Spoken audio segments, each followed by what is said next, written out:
이스라엘에는 12지파가 있었지요. 그 가운데 11지파에게는 하나님이 기업을 다 나누어 주었습니다. 11지파에게는 기업을 나누어 줬는데 한 지파에게만은 기업을 나누어 주지 않았습니다. 그 지파가 어느 지파인지 아시죠? 네, 맞습니다. 제사장의 지파 혹은 레위 지파라고 합니다. 레위 지파하고 제사장 지파에게만은 하나님이 아예 기업을 주시지 않았다. 그러면 하나님이 제사장의 지파에게는 무엇을 기업으로 주셨을까? 오늘 본문을 살펴보시면 제사장 지파에게 주신 기업이 무엇인가를 말해주고 있습니다. 여러분, 기업이란 무엇을 말합니까? 그 당시에는 땅이 기업이었습니다.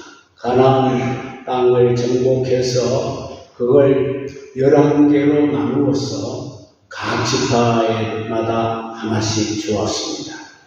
지금도 땅이 기업입니다.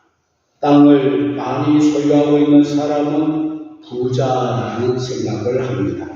그런가 하면 회사도 기업이잖아요. 독보적 기술도 하나의 기업인 것입니다.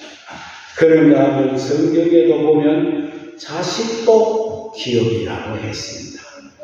기업 중에도 가장 훌륭한 기업이 자녀의 기업이다. 나는 보통 사람이지만 내 자녀 가운데 특별한 자식이 나오면은 그 자식이 가문의 기업이 되는 것입니다. 자식은 여호와께서 주신 기업이요. 태의 열매는 그의 상급이라 하지 않았습니까?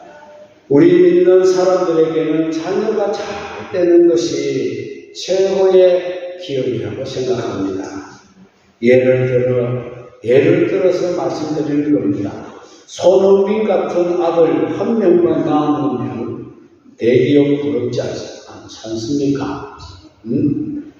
임정훈과 같은 아들 한 명만 낳으면 어떤 기업도 부럽지 않는 그런 기업이 되는 것입니다.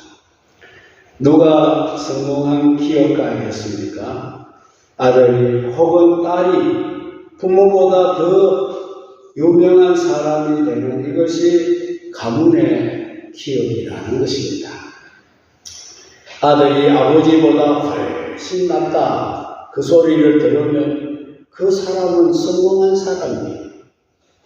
아버지는 훌륭한데 아들은 왜 저 모양이야? 그럼 실패한 인생이에요. 자녀가 잘되고 성공하는 것은 하나님의 손에 달려 있습니다.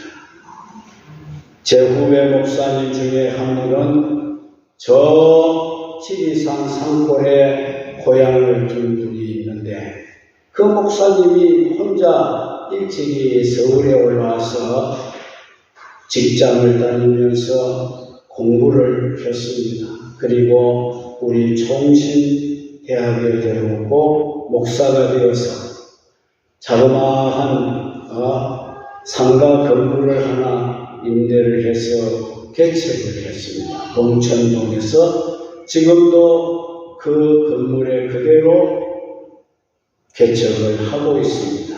그런데 말입니다. 그 목사님은 아들이 없습니다. 딸만 6명을 낳았습니다. 하나님이 개척하시는 목사님을 불쌍하게 보셨든지 그 딸 6명이 다 머리가 뛰어난 수재들입니다. 그 딸이 큰 딸이 서울대학교에 들어갔어요. 큰 딸이 바로 밑에 또 동생을 공부를 시켜서 그 둘째로 서울대학교에 들어갔어요. 또 둘째가 셋째를 공부를 가르쳐 셋째가 서울대학에 들어갔어요. 아멘이 없어요. 너무 엄청나니까 아멘이 안 나오시죠. 이렇게 해서 아이들이 아이들이 한 명도 이 학원 눈앞에도 보내지 않았다는 거예요. 그렇지만은 5명이 다 5명이 말이에요. 딸 5명이 서울대학 다 들어갔어요. 그리고 막내는 또 어떻게 되느냐. 미국의 유명한 대학에서 전액 장학금과 체제비까지 지원해주는 그런 대학으로 초청받아서 유학을 갔습니다. 여러분, 그런데 말입니다. 더 놀라운 것은 이 딸들이 남편감들을 데리고 오는데 모두 다 서울대 출신이다. 그러니 교회가 확 달라졌습니다. 교회가 달라졌어요. 그들은 다 직업이 훌륭하겠지요. 돈도 잘 벌겠지요. 사이들이 다 장인교회로 나옵니다. 그러자 그 사이들 친구 따라서 또 교회로 나옵니다. 딸 친구들도 그 친구 따라서 또 교회로 나옵니다. 그러니 그 교회가 갑자기 재정도 풍족해지고 인재가 넘쳐났습니다. 그러니 교회가 하는 일이 인재를 양성하고 선교하는 일에 집중했습니다. 많이 선교하고 많은 인재를 양성하고 있습니다. 여러분 맞지 않습니까? 자녀들이 기업이라는 말이 맞지요? 하나님을 잘 믿으면 하나님이 이렇게 자녀들이 기업이 되게 하나님이 축복해 주실 줄로 믿습니다. 그러나 이 모든 기업도 다 중요한 기업입니다. 그러나 정말로 우리에게 중요하고 귀중한 최고의 기업은 바로 하나님이신 줄 믿으시기 바랍니다. 하나님을 기업으로 소유한 자는 세상에 어떤 좋은 기업을 소유한 사람보다 더 좋은 기업을 소유하고 있는 사람입니다. 욥기서 22장 24절로 25절에 보시면 이런 말씀이 나옵니다. 내 부하를 핏걸로 여기고 오빌의 금을 계곡의 돌로 여기라. 그리하면 젖는 자가 내 부하가 되시며 내게 귀한 은이 되시리라. 우리가 세상의 기업을 소유하지 못했다고 해서 낙심할 필요가 전혀 없습니다. 믿습니까? 우리는 하나님을 우리의 기업으로 이미 다 받아놓고 있는 사람들입니다. 제사장의 지파, 레위 지파에게는 땅의 기업은 없었지만 하나님이 그들의 기업이 되어주셨다고 했습니다. 28절에 보시면 그들에게는 기업이 있으리니 내가 그 기업이라. 레위 지파에게는 하나님이 기업이 되었다는 것입니다. 다른 지파들에게는 다 땅을 다 떼줬는데 이 레위 지파만은 하나님이 기업이 되어줬다. 너희는 이스라엘 가운데에서 그들에게 산업을 주지 마라. 내가 그 산업이 됨이니라. 하나님이 여러분의 기업이시고 하나님이 여러분의 산업인 줄 믿으시기 바랍니다. 제사장 지파에게는 하나님이 기업이 되시고 하나님이 산업이 되어주셨다라는 겁니다. 그러므로 우리 믿는 성도들은 하나님만 기업으로 삼고 살아가면 세상의 어떤 기업이나 산업보다도 더 좋은 기업을 소유한 자가 되는 것을 믿으시기 바랍니다. 하나님에게는 없는 것이 없습니다. 예? 뭐 하실 일이 없습니다. 우리에게 못 이루어 주실 일이 없습니다. 하나님은 전능하신 분이시기 때문입니다. 하나님은 한없는 부요하심이 있으신 분이기 때문입니다. 우리 하나님은 모자라는 게 없습니다. 넉넉하시고 부요하시고 아무리 주어도 계속 주실 수 있는 분입니다. 천지 만물을 창조하신 분이 아닙니까? 못하실 일이 무엇이 있겠습니까? 하나님에게 부족한 게 무엇이 있겠습니까? 그런 하나님이 나의 기업이요 나의 산업이란 말입니다. 믿으십니까? 이런 하나님을 나의 기업으로 삼고 산다면 우리가 부족하게 아무것도 없습니다. 세상에 어떤 기업도 부럽지 않습니다. 삼성도 부럽지 않고 LG도 부럽지 않고 여러분 현대도 부럽지 않고 우리가 최고의 기업갑니다.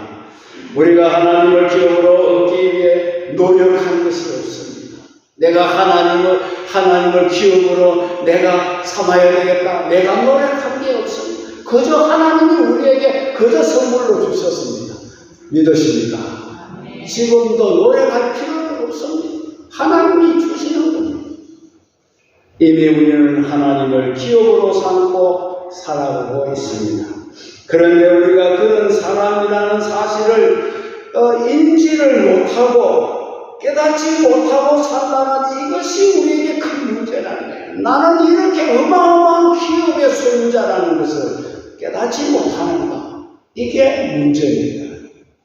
나는 하나님을 기업으로 이미 받은 사람이라는 것을 깨달을 때 그때 우리의 모든 삶이 풍족하게 될 줄로 믿습니다. 여러분 불만이 없게 될 줄로 믿습니다. 불평이 없게 될 줄로 믿습니다. 나의 기업은 하나님이시다.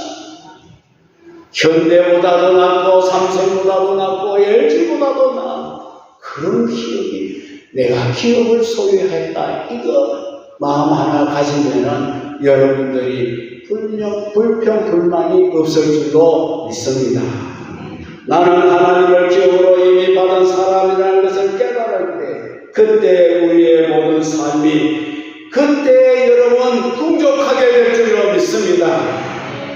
나는 이미 왕의 아들로서 왕의 모든 기업을 이을 자인데 그것을 알지를 못하고 우리가 어떻습니까? 그걸 알지를 못하고 늘 거지의 옷을 입고 바보도 묻는 깡통을 들고 못 살겠다 배고프다 없다 여러분 없다 소리 하지 마세요.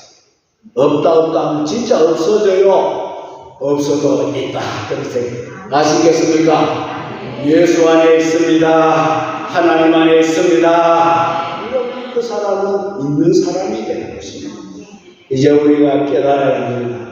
나는 하나님을 나의 기업으로 삼은 자라는 사실을 나는 왕의 아들이고 그 왕의 기업을 계승할 자라는 사실을 깨달으시기 바랍니다.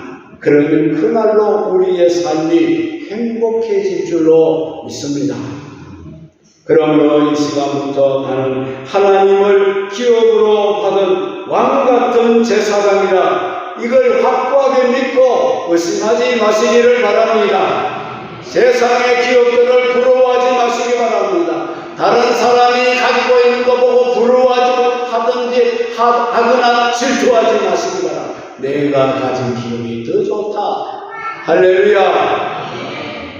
그러면 우리가 하나님을 기업으로 삼고 사는 자라고 생각한다면 우리의 삶은 어떻게 살아야 하는가 하는 것이 중요한 문제입니다. 첫 번째는 하나님에 대해 전적 헌신을 하며 살아야 한다는 것입니다. 제사장과 레위인들은 전적으로 하나님께 바쳐진 사람들입니다. 그들은 성전 봉사를 위해서 전적으로 바쳐진 사람입니다. 그들은 세속 일을 하지 않습니다. 성경에서 하나님의 일을 전문적으로 하는 사람들이 바로 레위 족속입니다. 그래서 그들은 하나님의 세속적인 기업을 그들에게 아예 안 줬습니다. 줘봤자 그들은 그걸 할 시간이 없다는 거예요. 너희들은 성전 일에 봉사하고 헌신하라는 겁니다. 그러면 성전에서 나오는 것으로 먹고 풍성하게 살 것이라고 했습니다. 오늘날 제사장들이 누굽니까? 바로 저와 여러분이 왕같은 제사장입니다. 믿으십니까? 갑자기 왕이라고 그러니까 안 믿어지지요? 여러분이 왕입니다. 왕입니다. 참, 이 일을 꽉 깨물고 시인을 안 하려고 하십니다. 우리도 세상에서 살고 있지만 세상의 기업으로 살아가서는 안 됩니다. 하나님을 기업으로 삼고 살아가라는 것입니다. 제사장들이 성전에서 하나님을 위하여 전적인 헌신의 삶을 살아갈 때에 하나님이 그들의 모든 삶을 지켜주시고 책임을 져주신 것처럼 우리도 오직 예수님 중심으로 살아가시면 하나님이 우리에게 먹을 것도 주시고 입을 것도 주시고 생활할 것도 주시고 모든 것을 풍성하게 채워주실 줄 믿으시기 바랍니다. 주님이 말씀하기를 너희는 무엇을 먹을까 무엇을 마실까 무엇을 입을까 염려하지 마라. 이런 것들은 다 이방 사람들이 구하는 것이니 너희는 먼저 그 나라와 그 의를 구하라. 그리하면 어떻게 하신다고? 이 모든 것을 너희에게 더해 주시겠다. 제사장들이 전적으로 하나님을 위해 봉사와 헌신을 할 때에 하나님이 그들을 먹이신 것처럼 오늘 우리도 주님을 전적으로 의지하고 주님을 위해서 헌신하고 살아가시면 주님이 우리의 모든 삶을 지켜주시고 더 풍성하게 해주실 줄로 믿습니다. 하나님이 첫째가 되시기를 바랍니다. 하나님이 먼저가 되어야 됩니다. 내 일이 먼저가 되고 내 산업이 먼저가 되면 안 됩니다. 하나님이 먼저가 돼요.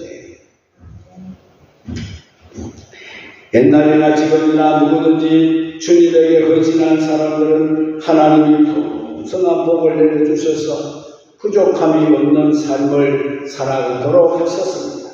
여러분들은 예수쟁이가 되시기를 바랍니다. 이 쟁이라는 말이 나쁜 말이 아닙니다.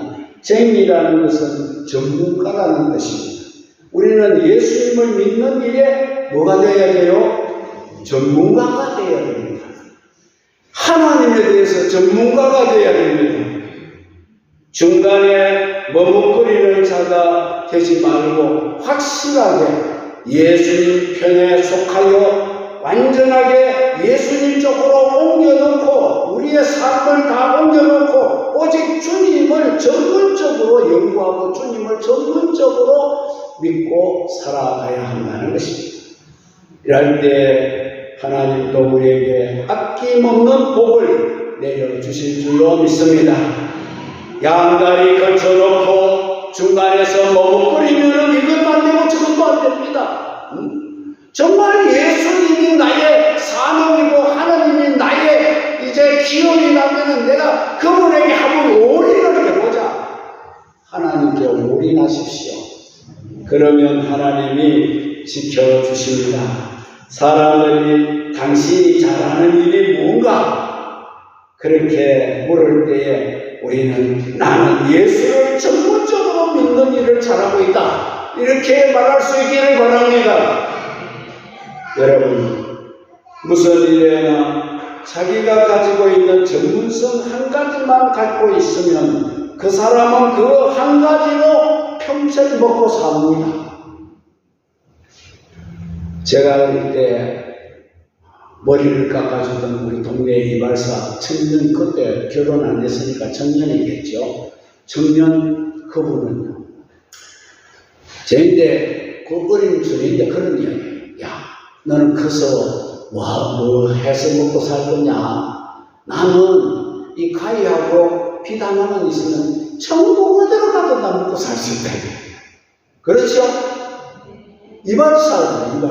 이발사는 가위와 빛만 있으면 되는 거예요.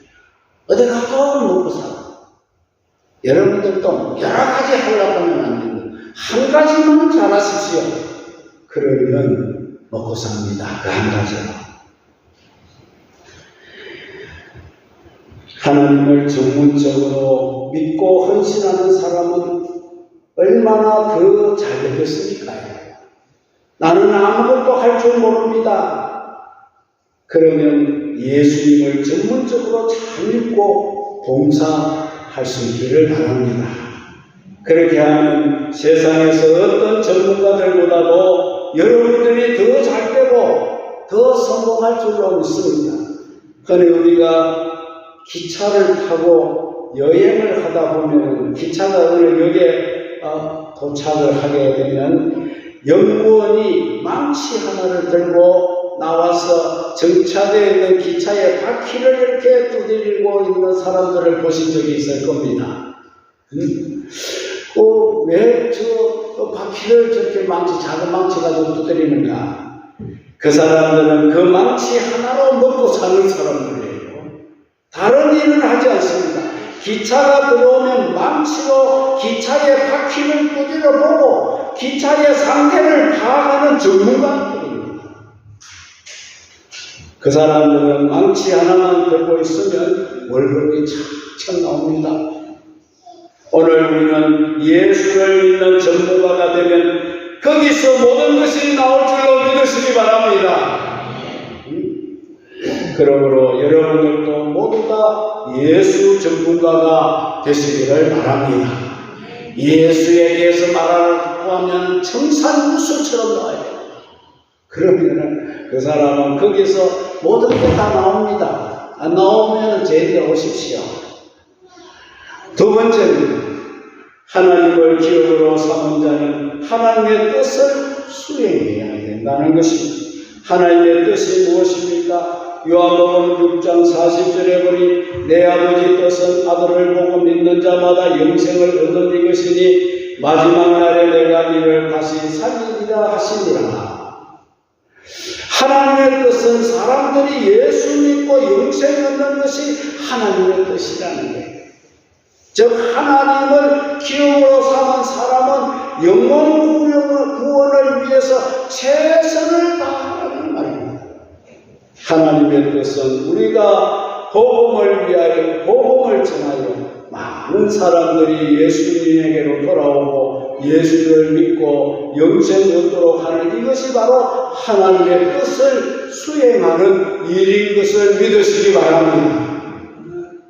그러므로 우리는 무엇을 하든지 복음을 전하여 많은 사람들이 하나님께로 돌아와서 구원을 받게 하는 일에 힘을 써야 하겠다는 것입니다.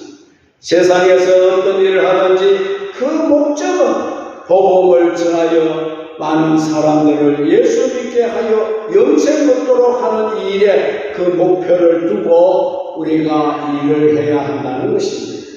그리고 또 하나님의 뜻은 데살로니가전서 5장 18절에 보면 항상 기뻐하라, 쉬지 말고 기도하라, 범사에 감사하라. 이는 그리스도 예수 안에서 너희를 향하신 하나님의 뭐라? 뜻입니다. 하나님을 기업으로 삼고 사는 사람은 이 세상에서도 항상 기뻐하는 삶을 살아야 한다는 것입니다. 밭에 감추어진 보화를 발견한 농부가 그 보화를 다시 묻어놓고 집으로 돌아가며 혼자서 기뻐 춤을 추며 집에 가서 자기의 전 재산을 팔아서 그 밭을 샀다 하지 않습니다. 사고 또 기뻐했습니다. 우리는 하늘의 기업고 하나님이 나의 기업이 되시고 나의 보화가 되심을 믿고 있기 때문에 우리 마음에는 항상 이것만 생각하면, 하늘의 기업만 생각하면 기쁨이 넘쳐야 될 줄로 믿습니다. 우리가 항상 기뻐하며 살기는 쉬운 일이 아니죠. 아무리 있고 부부도 싸울 때가 있습니다. 자식과 부모지간에도 싸울 때가 있습니다. 딸과 어머니도 싸울 때가 있고 며느리 고부간의 갈등이 있을 수가 있습니다. 항상 어떻게 해서 기뻐할 수가 있습니다. 쉬운 일이 아닙니다. 그러나 우리가 예수님을 생각하며 살아가면 항상 기뻐하는 삶을 살게 될 줄로 믿습니다.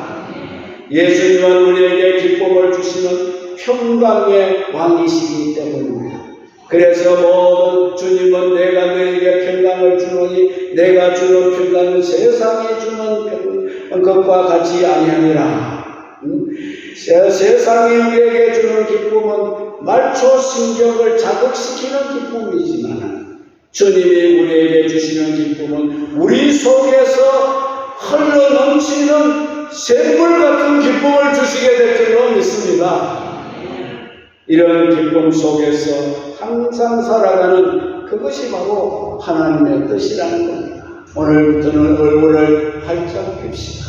예수님을 생각합시다. 저 천국의 나의 기업을 생각하십시다. 내가 세상에서는 이렇게 힘들고 어렵지만 하나님이 나의 기업이 되시고 천국이 나의 기업이라 이것을 생각하면 늘 기쁘고 즐거운 마음으로 살아가게 될 줄로 믿습니다. 이런 기쁨 속에서 항상 살아가는 이것이 바로 하나님의 뜻을 수행하는 것입니다. 쉬지 말고 기도하는 삶이 하나님의 뜻입니다. 쉬지 말고 기도한다는 것, 이게 쉬운 일이 아닙니다. 그러나 우리가 성령을 충만하게 받게 되면 우리가 쉬지 않고 기도할 수가 있습니다. 잠에서도 기도합니다. 믿습니까? 꿈속에도 막 기도하잖아요. 바울이 말하기를 성령 안에서 무시고 기도하라고 했어요. 성령 안에서 무시고. 우리가 성령 안에 살면 무시고 기도합니다. 아무 때나 기도하는 거예요. 한 성령님이 우리 기도를 도우시기 때문에 그렇습니다. 성령의 도움으로 기도했던 바울은 내가 몸 안에 있었는지 몸 밖에 있었는지 나는 모르거니와 주께서는 아시느니라 했어요. 예? 성령 안에서 기도하는 사람은 기도 중에 3천층으로도 올라갈 수가 있고 마음대로 영적인 세계를 누비게 된다는 것입니다. 그리고 범사에 감사한 삶이 하나님의 뜻을 수행하며 사는 삶이라는 것입니다. 우리가 범사에 감사하며 살기도 참 힘든 것입니다. 그러나 우리가 예수 안에 있으면 범사에 감사할 수 있다는 것입니다. 만물이 다 주에게로 나오고 주로 말미암고 주에게로 돌아가니 그에게 영광이 세세 있기를 원하노라. 모든 것이 다 주님의 손안에 있음을 깨닫게 될 때에 이런 일도 감사하게 되고 저런 일에도 감사하게 된다는 것입니다. 다 그래봤자 주님의 손안에 있다. 믿습니까? 욥의 감사가 바로 그런 감사가 아니겠습니까? 주신 이도 여호와시요 취하신 이도 여호와시오니 여호와의 이름의 찬송을 받으시기를 바랍니다. 이렇게 감사하며 사는 삶이 하나님의 뜻대로 사는 삶이 되는 것입니다. 우리가 하나님을 기업으로 삼고 사는 사람이라면 범사에 감사하지 않을 수가 없습니다. 스펄전 목사님에게 이런 청이 돌았습니다. 15,000명가량이 모이는 곳에 목사님 오셔서 설교를 해주시면 좋겠습니다. 그런데 목사님이 설교를 거절을 했습니다. 그러자 주최측 사람들이 말하기를 목사님 여기는 적어도 15,000명이 모이는 집회입니다. 여기 와서 설교를 해 주십시오. 그러자 스펄전 목사님이 말하기를 사람이 많이 모이고 적게 모이는 것이 그게 중요한 것이 아니고 거기에 하나님의 뜻이 있느냐 그것이 중요한데 내게는 그것이 더 중요한데 나는 아직도 그 집회에 하나님의 뜻이 있는지를 응답받지를 못해서 그래서 내가 간단한 대답을 하지 못하고 있다고 했습니다. 예수를 믿고 하나님을 사랑하는 사람이라면 하나님의 뜻을 받아들여서 순종하겠다는 자세가 필요한 것입니다.